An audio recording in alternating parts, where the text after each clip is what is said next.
Hello, cult members, and welcome to Pop Culture Cult. I'm Sean. I'm Janice. And this is episode 89 of the big show of the Pop Culture Cult. Wow, 89. Yeah. We're getting close to 100. I know. We're going to have to do something special for the 100. I just read this afternoon that Funko Funcasts 100 is doing a live studio participation Funcast at Funko HQ. If we hurry, we can get to 100 and do it with them on the 27th. I'm sure they'll let us in. Yeah. Hi, we're at 100 too. We'll figure out something.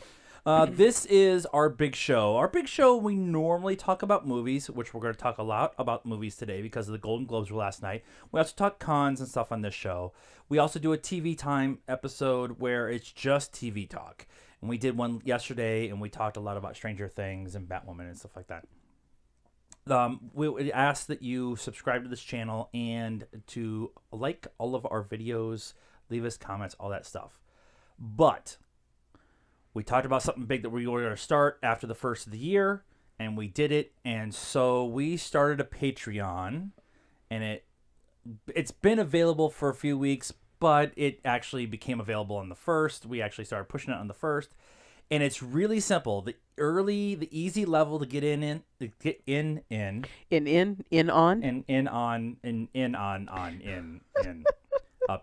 right, and on. select, start, is $1 a month. Not $1 a day, not $1 a week, $1 a month. And that gives you access to all of our exclusive Patreon content for $2.50 a month.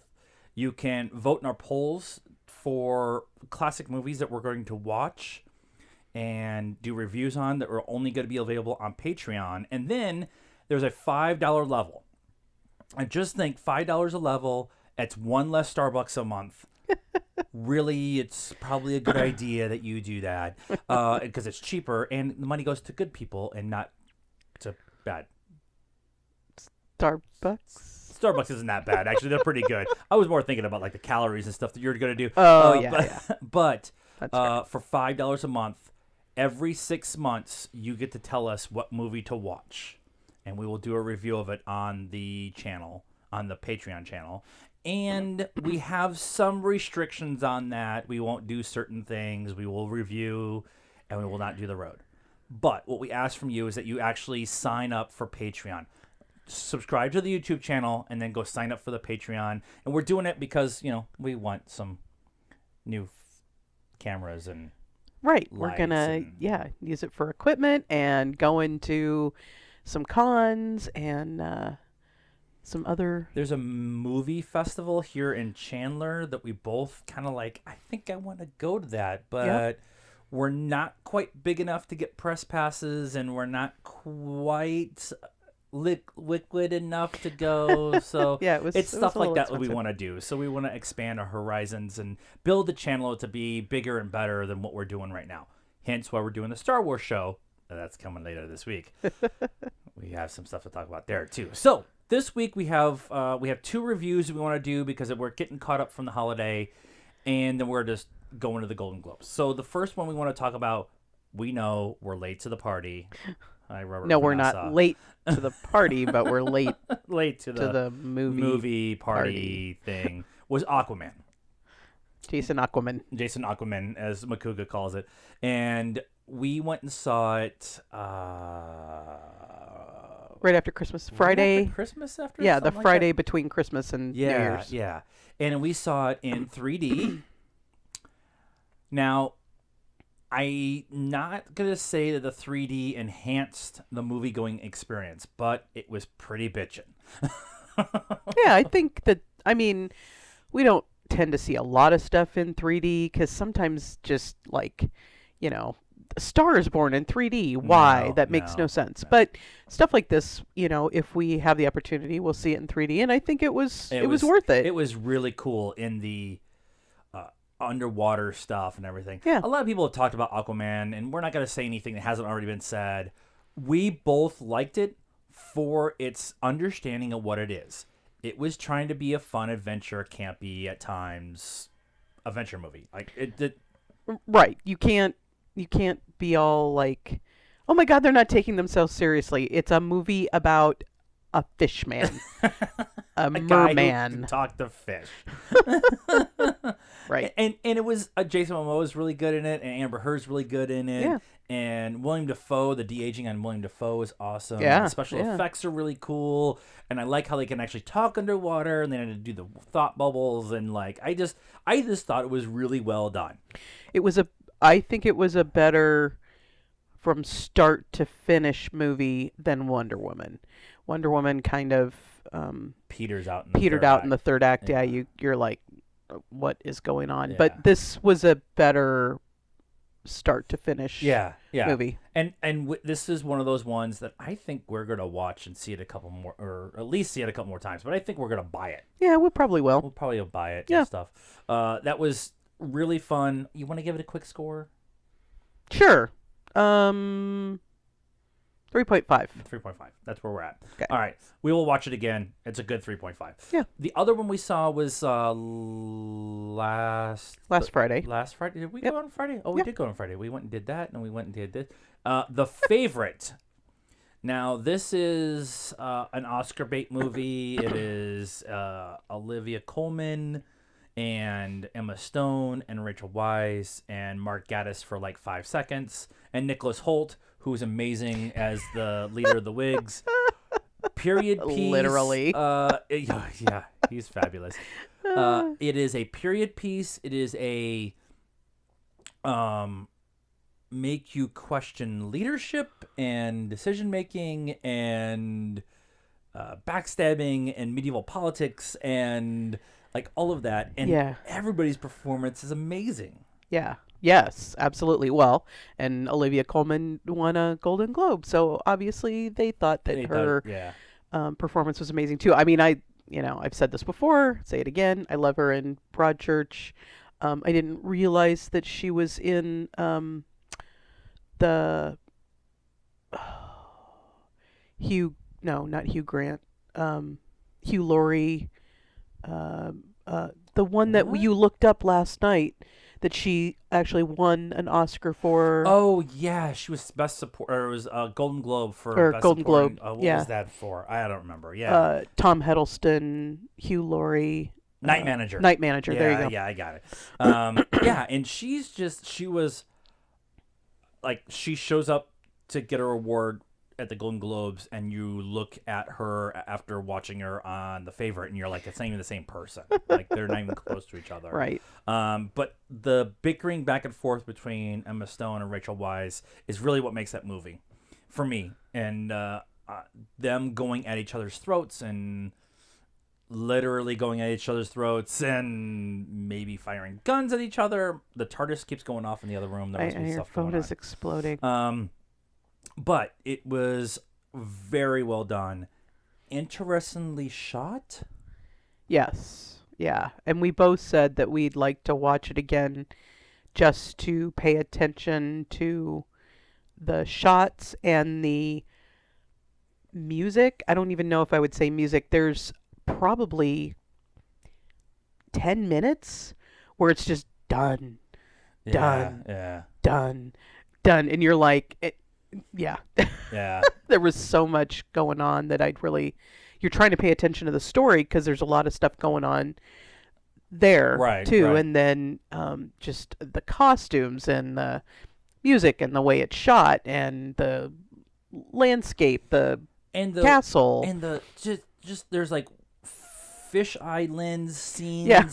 And then there's these long tracking shots down these long, gorgeous hallways. Yeah. Wherever they filmed, they did a great job with it about using the set and the site to its fullest potential.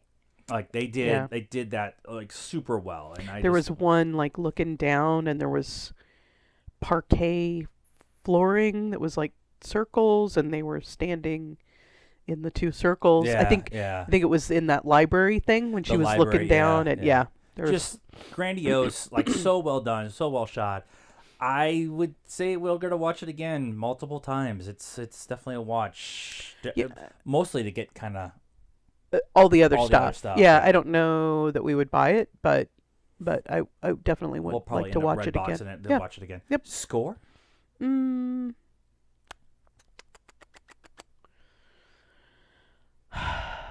This doesn't count for this year, so I know. it came out at Christmas, but It actually came out the 1st of December, but we couldn't get into it until like Christmas. I waffle between a 3 and a 3.5, maybe a 3.25. And the only reason I do is because I kind of feel like it's not the movie I thought it was going to be. And it's okay. I'm not going to spoil anything, but the ending, there's time you need to spend with the ending. I think that. Yeah, we're both still trying to figure out the ending. And it was more art house than I thought it was going to be, which I kind of feel like lied to, but in a good way, because I mean, it was a good movie. I just was like, yeah. I'm at a 3.75. Okay. I was thinking 4, but after thinking about the ending again, this is going to be a really stupid criticism.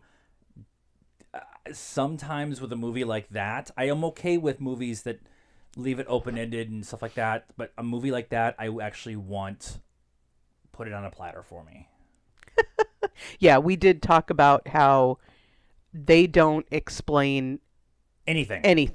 They just tell the story. You have to kind of guess at the passage of time, and you have to, the ending means whatever it means to you. And, you know, there's I don't think this is a spoiler. There's obviously a passage of time at one point. They go back to Queen Anne. Is that who she was? Olivia Colman's character. And she has apparently had a stroke, but nobody calls that out. Nobody, you're just like, huh. Yeah. Okay. So yeah, there was a lot of that you really needed to just kind of it was get it yourself. I appreciate the way the story is told, but I think I would like to have had more backstory and maybe a little bit cleaner finish, I think, is way more of what I'm looking for. So, all right, let's get into the Golden Globes. Let's start off with the opening monologue, because people are tearing it apart this morning. And to be honest, I understand what they were trying to do. It would have been better if they allowed themselves just to bicker back and forth and make fun instead of reading the teleprompter, which might have been on purpose, but it was very much a you talk, I talk, you talk, I talk. Yeah. Which, if you watch our Patreon video, that's how we did it. And it was on purpose. We were campy on purpose.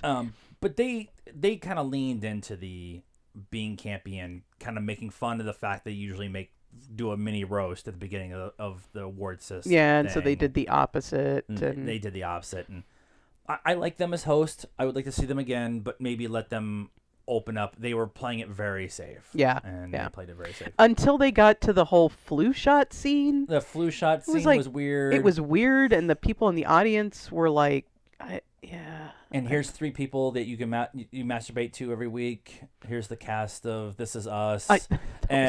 So some of that was funny.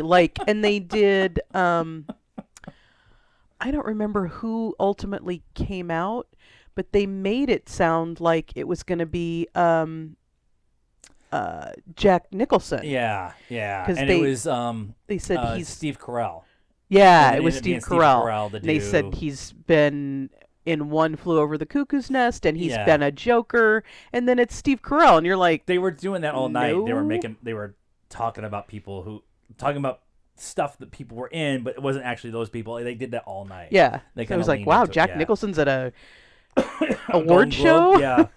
It's usually the Oscars he shows up for, and he sits in the front row. Yeah, and, I've heard that's probably not going to happen. I'm hearing he's not doing well. Yeah, so let's start off. We'll work our way up to the big one. So best original song was going to be Shallows from A Star Is Born. If it wasn't, there would have been riots. Best original score, however, went to Justin Hurwitz for First Man. Now, I find that very interesting. I think that's a little bit of an upset, partly because First Man isn't getting much love from anybody, including the box office, but the music in that movie is amazing, and the lack of music in that movie is amazing. Yeah, and it makes me kind of want to go back. I mean, when did we see that? Like end of summer? Like midsummer? Like okay. It feels like summer here because it's still in the hundreds. But... Well, and it's been forever ago. Right. But It makes me. I mean, I'd like to rewatch it and maybe pay a little more attention to Yeah. the music. Yeah. Best foreign language film was Roma. Now that's No not surprise. again a big no surprise. The Golden Globes is weird. It's only 90 members of the foreign Hollywood press, and they because of the rules of the Golden Globes, you can't put a foreign language film in for best picture, drama or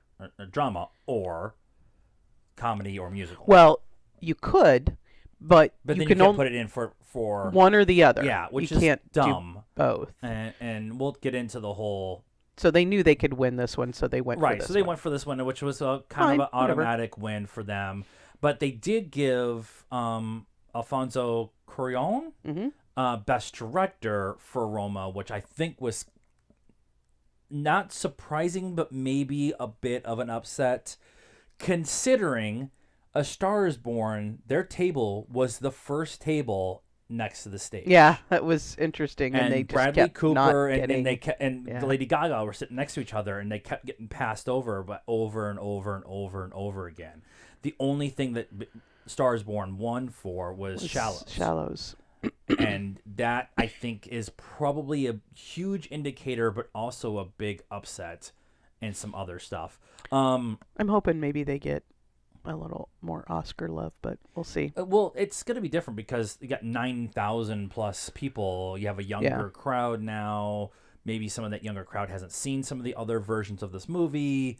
And it just seems weird that they made a big push for it and it didn't get anything. Vice didn't get really anything either. Yeah, it was They got one. definitely one of the upsets. Misses, yeah. Best animated motion picture was Spider-Man Into the Spider-Verse. Yay. Again, that's kind of a surprise. Oscars, I think it's a lock for the Oscars, but the Hollywood Foreign Press not picking Isle of Dogs. Yeah. It seems a little weird to me. I thought Isle of Dogs was going to be it.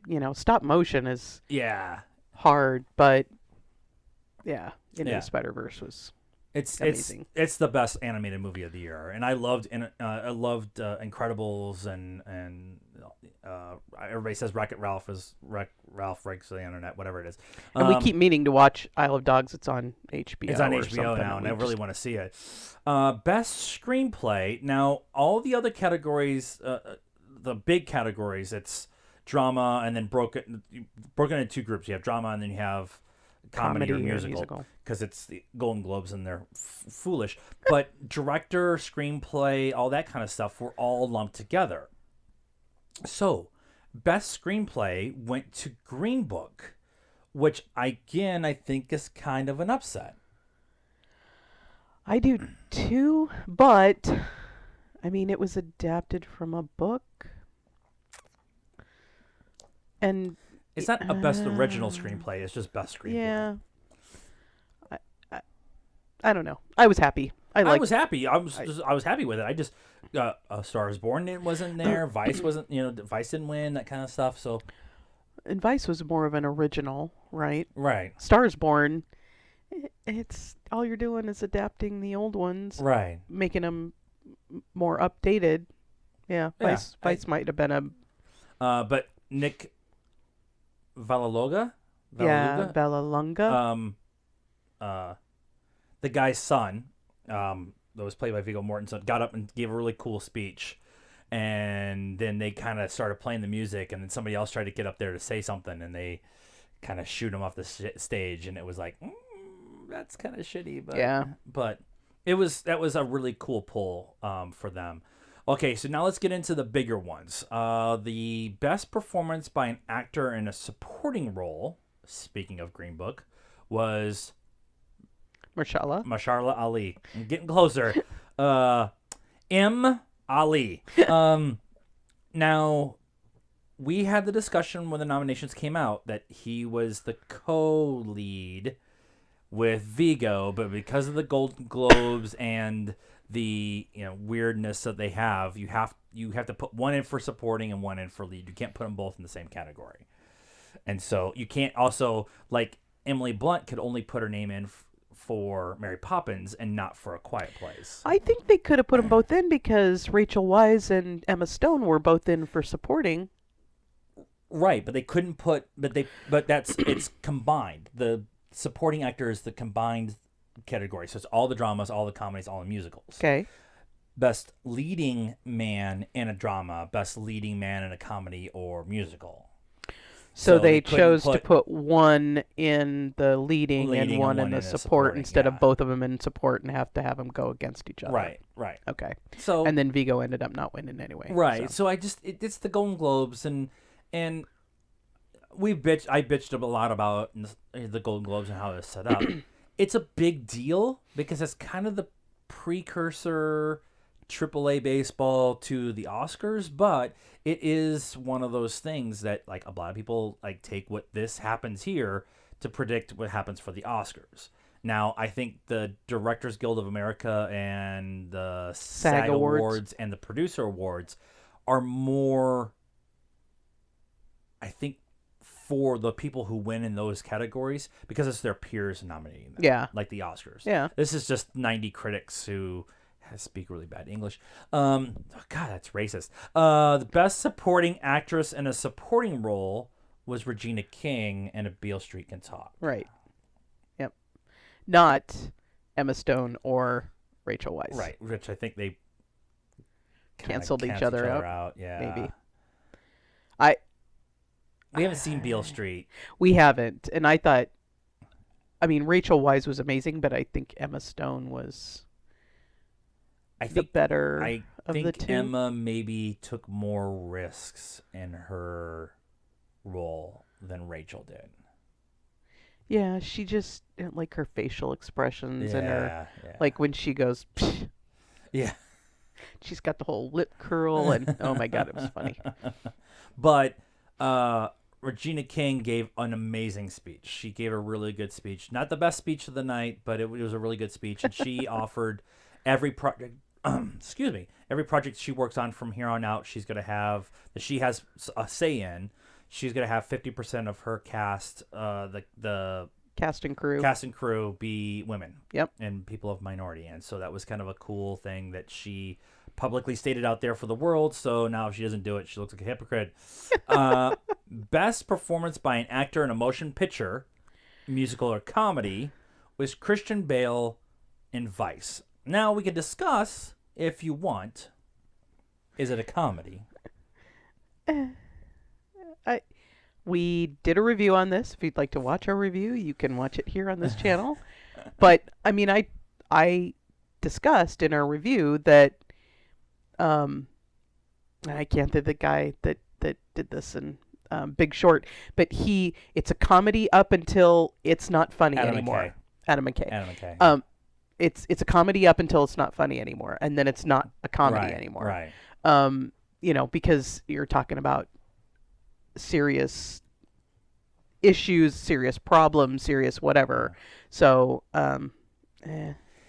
it's as much a comedy as Green Book is a musical. Right, which was weird too.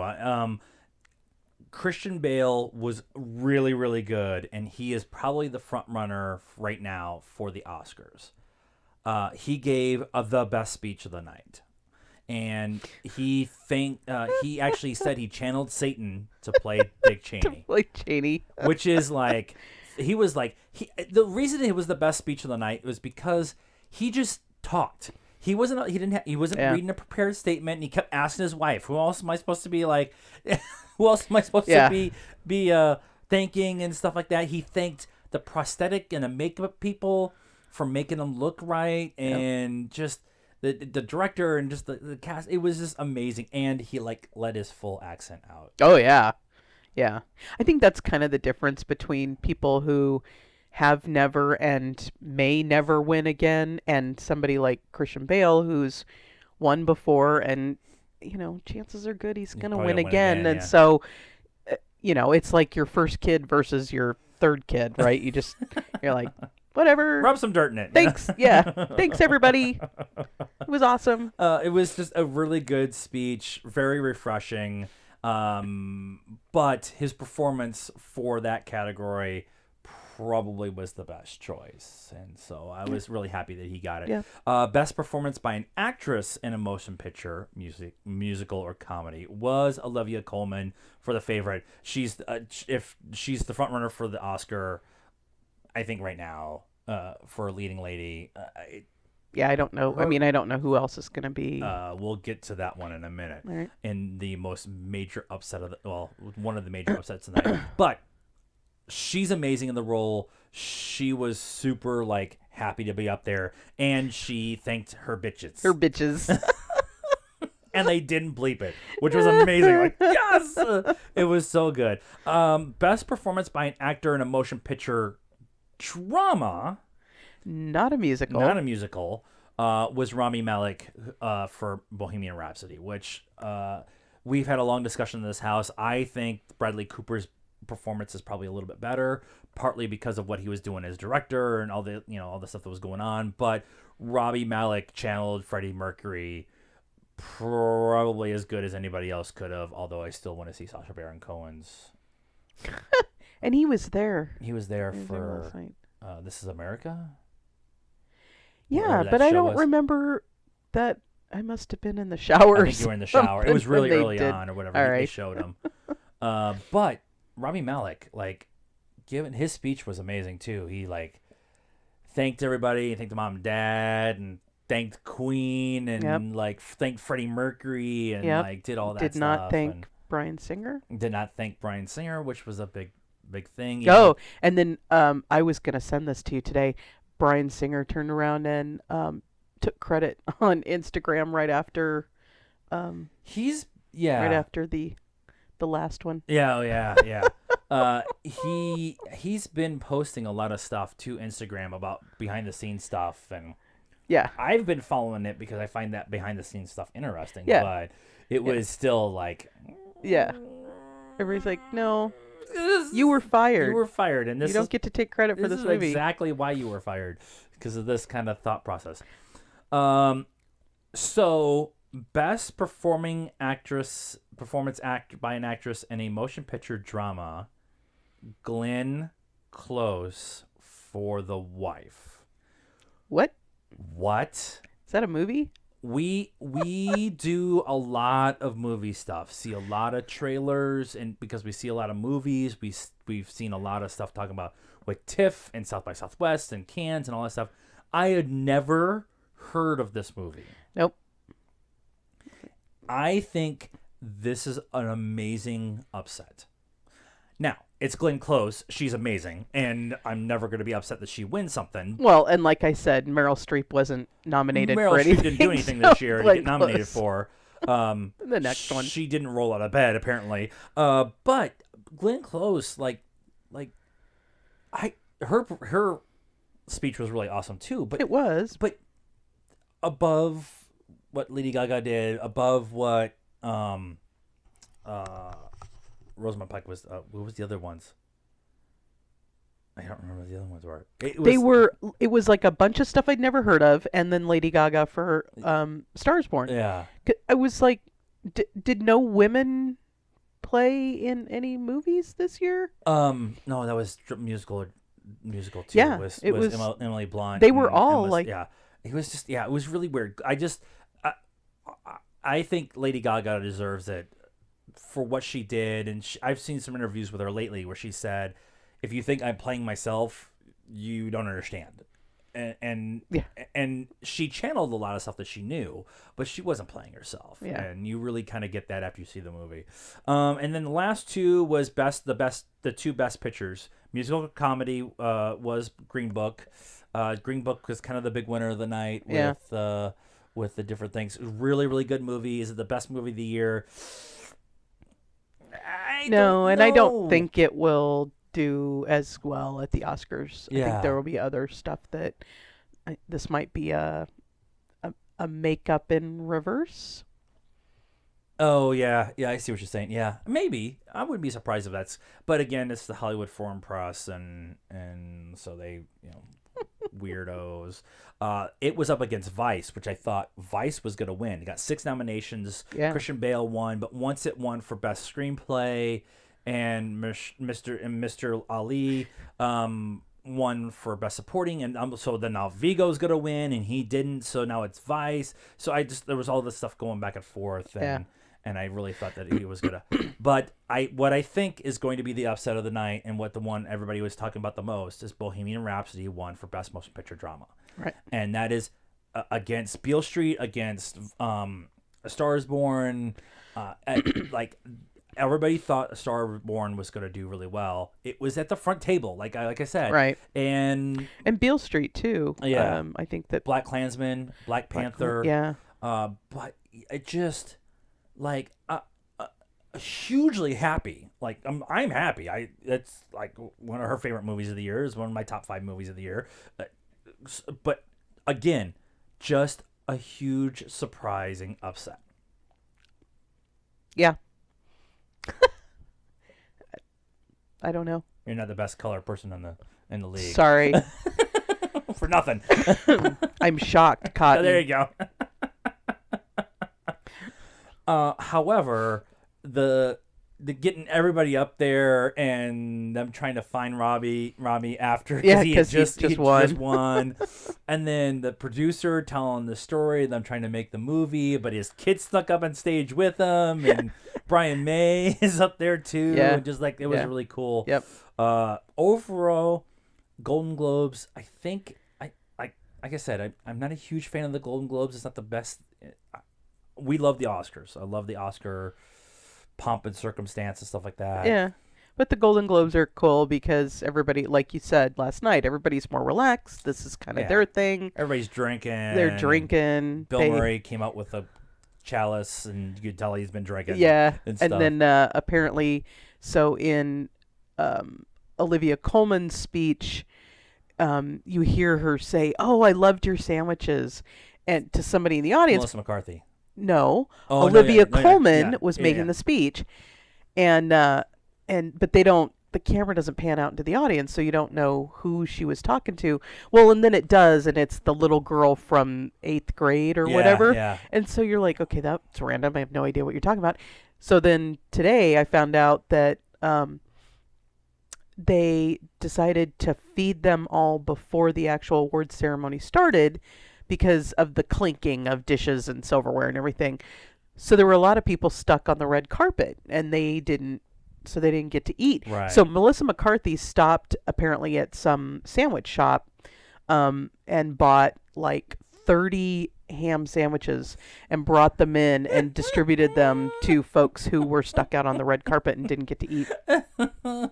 So that was pretty amazing. And then somebody else, I guess, made a comment that they had forgotten their snacks because it was a long night. It's like, come on, you'd think that they could feed them, time it better. I don't know. I don't know. It's an odd night overall. It was cool seeing everybody in their outfits and stuff. Yeah. And the prelude for the Oscars and all that jazz. But we've talked about, we question, is Vice a comedy? Does it need to be in the same category with Mary Poppins? If you're gonna do categories, then you need to do it, make it make sense. Just do it like the Oscars. Best movie, period. Best leading performance, best supporting performance, like that kind of thing. Yeah. But it's they're doing their own thing, so that's fine. That's whatever. Fine. So let us know what you guys thought about the Oscars or the Golden Globes. Let us know what you thought about the hosts, and let us know about some of the speeches and stuff like that. Let us know how you felt about that, and who do you think was a big upset? We obviously think it was Bohemian Rhapsody and Glenn Close, but it could have been somebody else that you thought. Let us know. Leave us a comment. Like this video. Subscribe to the channel. Every subscription helps us towards that 1,000 mark, and that's really what we're looking forward to. And like we said, we signed up for Patreon. Patreon is open for everyone. Please sign up. $1 a month. You can feed 2 well-fed white folks sitting on a couch in Arizona with $1 a month. It's cold outside. We could go sit outside in the non-snow and shiver for just $1 a month. You by the pool. Anyways, subscribe to Patreon. Subscribe to the channel. All of our social media stuff is in the description. And until next time, good night, cult members.